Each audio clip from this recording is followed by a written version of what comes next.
A very good morning dear students. Today I am going to explain 8th class poem that is Hope is the Thing with Feathers. Okay? And this poem is written by Emily Dickinson. Okay? When Emily Dickinson was born, she was born in 10th December 1830, and when she was died in 15 May 1886. Okay? So this poem name is Hope is the Thing with Feathers. Okay, now we will revise all hard words of this poem. Okay, first hard word is hope. Hope, it means desire, wish, feeling. Hope, it means किसी चीज़ की desire होना, इच्छा होना, feeling होना, strong feeling. And second is sweetest. Sweetest, it's a superlative degree of sweet. Okay, and sweetest means pleasant, मतलब किसी चीज़ को सुहावना, अच्छा लगना बहुत. Third is storm. Storm, it means tempest, gale, it means आंधी तूफान. Okay, and fourth is chillest. Chillest, it means extremely cold, बहुत ज़्यादा ठंड होना. Okay, this is also superlative degree. And fifth is strangest. Strange means ajeeb, ajnabi, unique. It is called unique. Strangest, it means unique. Okay, so these are hard words of this poem. Now students, you all will open your English literature book, page number 80, poem Hope is the Thing with Feathers. So before starting this poem, first I will give the brief introduction of Emily Dickinson. Emily Dickinson's full name is, क्या है उनका full name? Emily Elizabeth Dickinson. And she was an American poet. वो एक American poet थी. And she was a prolific poet, but less than a dozen of her nearly 1800 poems were publish during her life time. उन्होंने अपनी life time में around 1800 poems उन्होंने लिखी थी. The work that was published was usually changed significantly by the publisher to fit the poetic rules of the time. Dickinson's poems are unique for the era in which she wrote. जब उन्होंने वो अपनी pome लिखती थी, उस era में सबसे ज़्यादा फेमस थी वो, उनकी बहुत ही फेमस हुई थी इनकी pome. She wrote, they have short lines, usually did not have titles. वो जो भी स्टोरीज़ वगैरह पोम लिखती थी, वो एक्चुअली उनमें लाइंस नहीं होती थी, टाइटल्स नहीं होते थे. And use conventional capitalisation and punctuation, और उनमें इसकी भी थोड़ी सी कमी होती थी.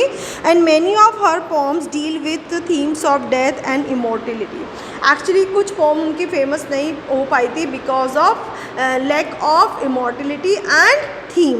ठीक है. So this is the introduction of Emily Elizabeth Dickinson. Okay, now come to the poem hope is the thing with feathers. What is hope?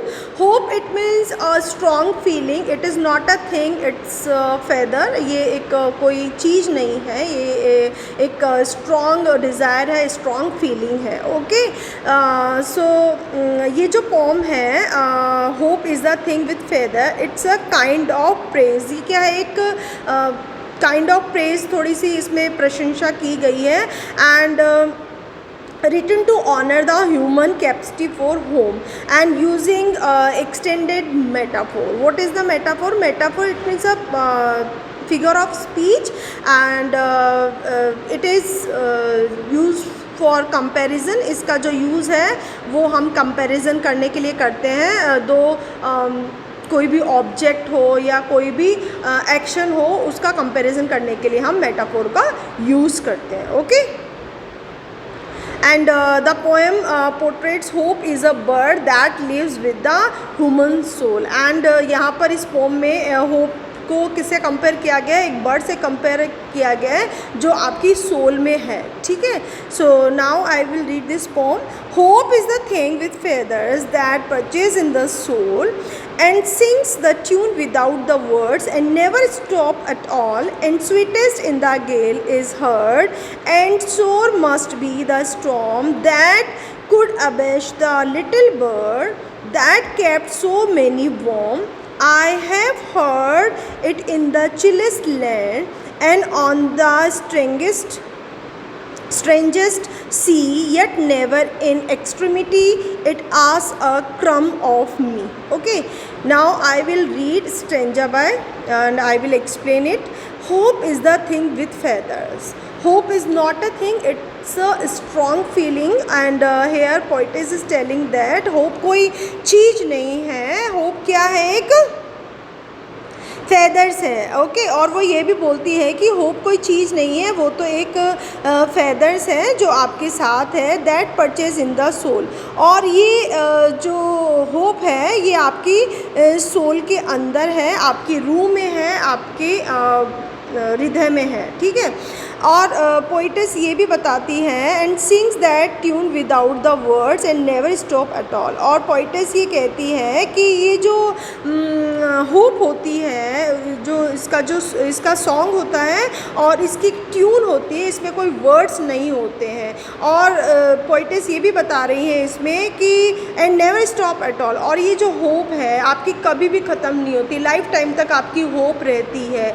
मतलब आपकी जो डिज़ायर्स है पूरी लाइफ टाइम तक आपके माइंड में रहती है, वो आपके सोल में रहती है वो होप. फॉर एग्जांपल जैसे आपके मम्मी डैडी हैं, वो आपसे कई बार शेयर करते हैं ना, एक वजह से आपकी मम्मी कई बार बोलती है मैं तो बचपन में ये सोचती थी, जब मैं बड़ी हुई तो मैं ये बनना चाहती थी, ये करना चाहती थी. तो उनकी जो होप है, उनकी जो डिज़ायर है वो उनके सोल में रहती है, उनकी बॉडी में रहती है और वो सोल से आती जाती रहती है. ठीक है, तो वो लाइफ टाइम तक आपकी लाइफ में बनी रहती है. और पेरेंट्स कई बार उनको रिग्रेट भी फील होता है कि हम ये करना चाहते थे बट हम ये नहीं कर पाए.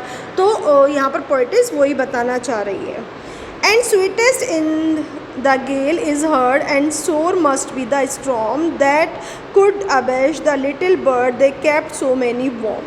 And here poet is telling that we keep hope in our soul. हम अपनी सोल में अपनी होप को रखते हैं.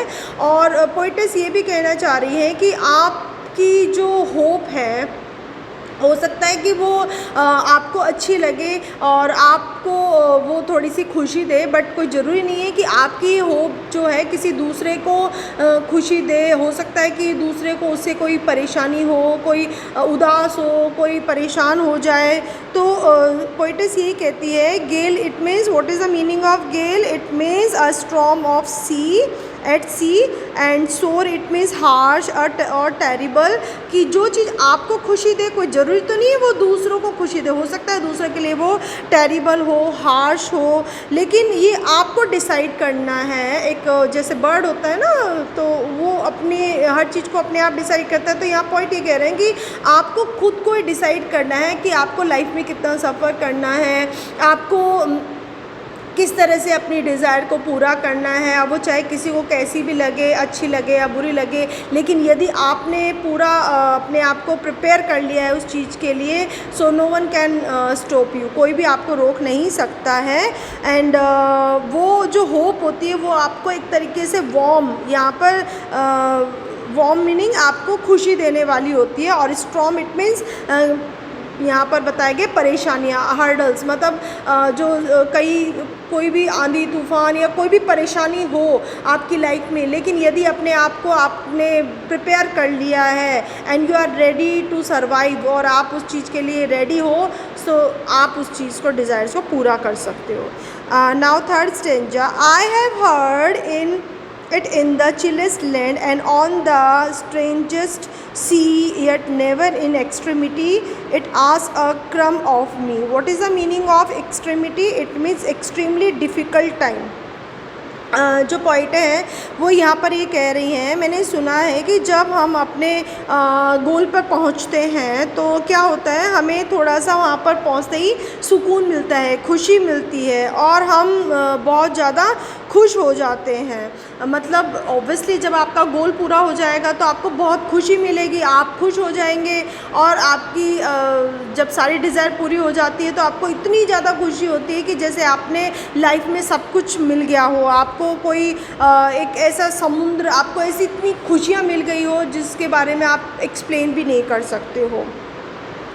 एक्सट्रीमिटी यानी डिफ़िकल्ट टाइम. और पॉइंट ये भी कहना चाह रहे हैं इस पोम में, ये कहना चाह रही है कि मतलब आप आपको अपनी डिज़ायर्स को पूरा करने के लिए आपको पूरी ताकत लगानी पड़ेगी, पूरा एफर्ट्स करना पड़ता है आपको उसको करने के लिए। और जब आपको मिल जाती है तो सबसे ज़्यादा खुशी आप ही को होती है उसको लेने में। तो ये आप पे ही डिपेंड करता है कि आप उस चीज़ को किस तरह से रिएक्ट करते हो। जब आपको होप मिलती है, जब वो फुलफ़िल हो जाती है, जब आपका गोल डिसाइड हो जाता है, तो वो आपके लिए सबसे ज़्यादा खुशी होती है, आपको सबसे ज़्यादा लाइफ का अचीवमेंट होता है। ठीक है।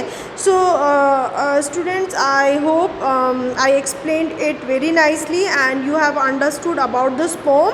सो ये जो पोम है एक बर्ड से कंपेयर किया गया है इसमें, कि एक बर्ड टाइप में ये जो होप होती है आपकी सोल के अंदर है, और वो आपको डिसाइड करना है कि आपकी डिज़ायर को फुलफ़िल करने के लिए आपको क्या करना है। कुछ हर्डल्स, कुछ स्ट्रॉम, कोई भी परेशानी आती है तो आपको किस तरह से सफ़र करना है, किस तरीके से अपने आप को डिसाइड करना है, ये सब चीज़ें आपकी डिपेंड करती है। और होप ही एक ऐसी चीज़ है जो हमें ज़िंदा रखती है अपनी लाइफ में। अगर आपकी लाइफ में होप भी नहीं होगी देन आप कुछ कर ही नहीं सकते लाइफ में। कहते हैं ना, पॉजिटिविटी ज़रूरी होनी चाहिए। अगर हम नेगेटिव हो जाते हैं तो नेगेटिव थॉट्स हमारे माइंड में आते हैं, हम इतने नेगेटिव हो जाते हैं कि हम सब कुछ हमें नेगेटिव लगने लगता है, हम उन चीज़ों को करने में खुशी नहीं करते हैं। बट पॉजिटिविटी जो होती है वो हमारी होप जो होती है, उस हमारी जो डिज़ायर्स होती है, हमारी जो फीलिंग्स होती है, उसको स्ट्रॉन्ग होते जाते हैं हम। तो हमारी पॉजिटिविटी हमें हमेशा रखनी चाहिए, हमें नेगेटिव थॉट्स नहीं लाने चाहिए,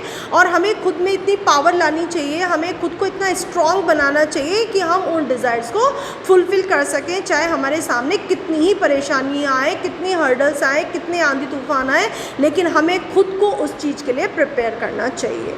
सो स्टूडेंट्स, आप लोगों को बहुत अच्छे से समझ में आ गई होगी ये poem. Now you will revise all hard words and word meanings. Okay, so that's all for today and have a nice day.